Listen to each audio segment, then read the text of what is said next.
जब ये सब हुआ मैं 10 साल का था। ये एक बेवकूफ़ी भरी चीज से शुरू हुआ, एक बॉल से।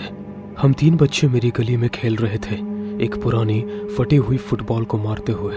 मेरे दोस्त ने जोर से किक मारी और बॉल सड़क के उस पार वाले घर के आंगन में चली गई। वो घर बाकी घरों से बिल्कुल अलग था। घास बहुत बड़ी बड़ी थी, खिड़कियां हमेशा ढकी रहती थी और वहां रहने वाली औरत कभी किसी से बात नहीं करती थी। लोग उसके बारे में फुसफुसाते रहते थे, लेकिन असली में किसी को कुछ नहीं पता था। बॉल उसके आंगन में गायब हो गई और मेरे दोस्तों ने मेरी तरफ देखा। उन्हें कुछ कहना भी नहीं पड़ा। बॉल लाने के लिए मुझे ही जाना था। मैं सड़क पार करके जंग लगे गेट के अंदर गया। घास के बीच से बॉल उठाई, तभी मेरी नजर पड़ी घर के पिछले दरवाजे पर, जो खुला हुआ था। अंदर बस धूप अंधेरा दिख रहा था। मुझे वहीं से निकल जाना चाहिए था, पर मैं नहीं गया। बॉल पकड़कर बस दरवाजे को घूरता रहा। घर के अंदर एकदम खामोशी थी, न टीवी की आवाज, न कोई हलचल, बिल्कुल कुछ नहीं। जिज्ञासा मुझे अंदर खींच रही थी और मैं अंदर चला गया। जैसे ही मैं अंदर गया, बदबू और भी तेज हो गई, जैसे सड़ा हुआ खाना, कभी ना सूखे कपड़े। हॉलवे छोटा था, पुराने फर्नीचर से भरा हुआ, हर चीज पर धूल मिट्टी की परत थी। मैं धीरे धीरे चल रहा था पंजों पर। किचन बहुत ही बुरी हालत में था। प्लेटें ढेर में लगी हुई थी, उन पर हफ्तों पुराना खाना चिपका हुआ था। फ्रिज पर दाग ही लगे थे। काउंटर पर आधी रोटी रखी थी, जिस पर फुफुदी लग गई थी। हॉलवे के आखिर में एक दरवाजा थोड़ा खुला हुआ था। नीचे छत से एक धीमी रोशनी वाला बल्ब लटक रहा था। वो दरवाजा बेसमेंट में जाता था। जैसे जैसे मैं आगे बढ़ा, हवा ठंडी होती चली गई, पर मैं चलता रहा और सीढ़ियों के ऊपर जाकर रुक गया। बॉल को ऐसे चिपका लिया जैसे ढाल हो, और सीढ़ियां उतरने लगा। हर कदम चिरचिरा रहा था। बल्ब हिल रहा था और उसकी कमजोर रोशनी फर्श पर पड़ रही थी। पहले तो लगा कमरा खाली है, फिर मैंने उसे देखा।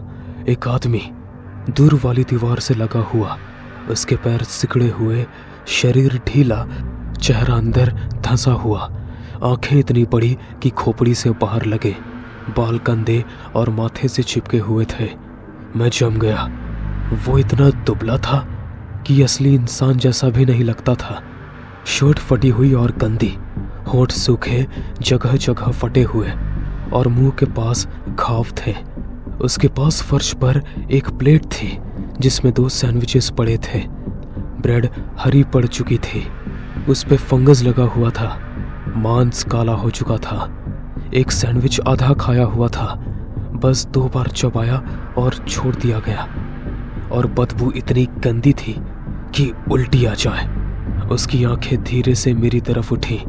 वो बोला नहीं, बस घूरता रहा, और उसकी वो नजर ना मदद मांग रही थी ना गुस्से में थी, बस खाली थी। मेरे हाथ से बॉल गिर पड़ी। उसकी आवाज सन्नाटे में धमाके जैसे गूंज उठी। वो धीरे से पलकें झपकाता है, आवाज की तरफ देखता है, फिर मेरी तरफ। उसकी आंखें मेरी आंखें से जड़ गईं और मैं हिल भी नहीं पाया। बदबू, मक्खियां, उसकी बाहर निकली पसलियां, सब एक साथ मुझ पर टूट पड़ा। मेरी छाती चलने लगी और मैं सीढ़ियां चढ़कर भागा, इतनी तेजी से कि लगा सीढ़ियां टूट जाएंगी। रेलिंग पकड़ते हुए कांटे मेरी हथेलियों पर चुभ रहे थे। मैं हॉलवे में आया, हांफता हुआ।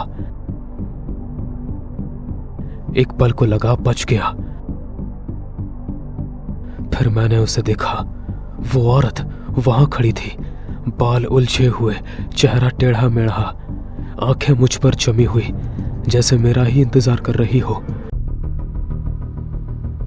उसके हाथ में लंबी फैब्रिक काटने वाली कैंची थी। वो मेरी तरफ बढ़ी। मैं पीछे हटकर किचन में गया। वो पीछे पीछे आई, बहुत तेज। मैंने पीछे का दरवाजा खींचा, लेकिन वो नहीं खुला। इससे पहले कि मैं दोबारा कोशिश करता, उसने मेरा शर्ट पकड़कर मुझे खींच लिया।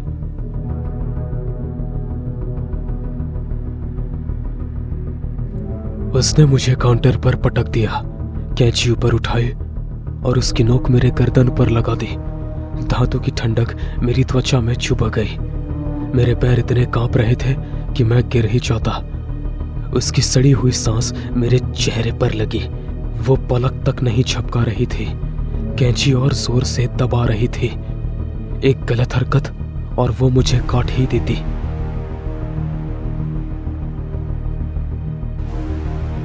तभी मुझे आवाजें सुनाई दी।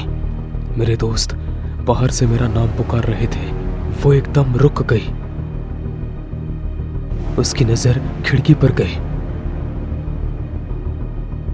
उसकी पकड़ और टाइट हो गई। मुझे लगा कि वो मुझे भी मार देगी, लेकिन उसने नहीं किया।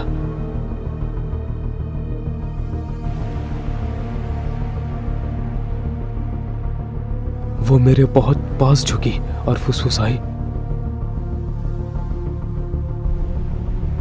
अगर तूने किसी को भी बताया तो मैं तुझे मार दूंगी।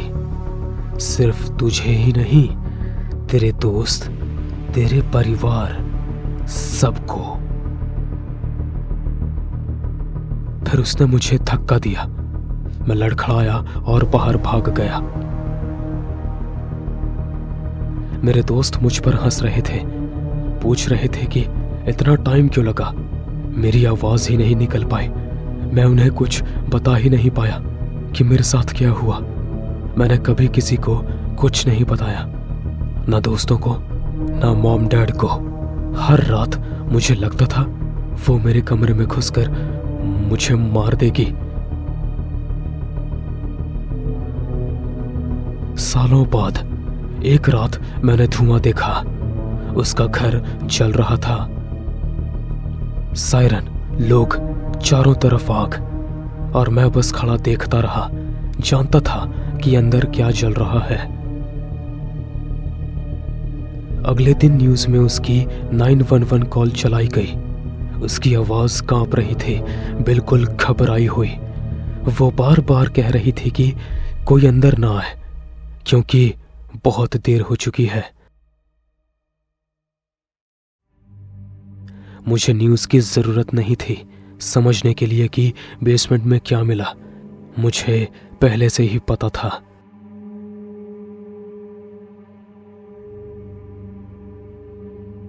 यह कहानी किम्बरली सु विलियन के केस से इंस्पायर्ड है, जिसे अपने सौतेले बेटे को 20 साल तक घर के अंदर एक कमरे में बंद रखने के आरोप में गिरफ्तार किया गया था। वो लड़का 32 साल की उम्र में तभी बाहर निकल पाया जब उसने खुद आग लगाकर भागने की कोशिश की। फायर फाइटर्स ने उसे क्रिटिकल हालत में पाया। वो सिर्फ 68 पाउंड्स का था। सालों की भूख, मांसपेशियों का गल जाना और किसी भी मेडिकल या डेंटल केयर के बिना वो लगभग पूरी तरह से अकेलेपन में रखा गया था। आग लगने के बाद किम्बरली की 911 कॉल रिकॉर्ड हुई थी।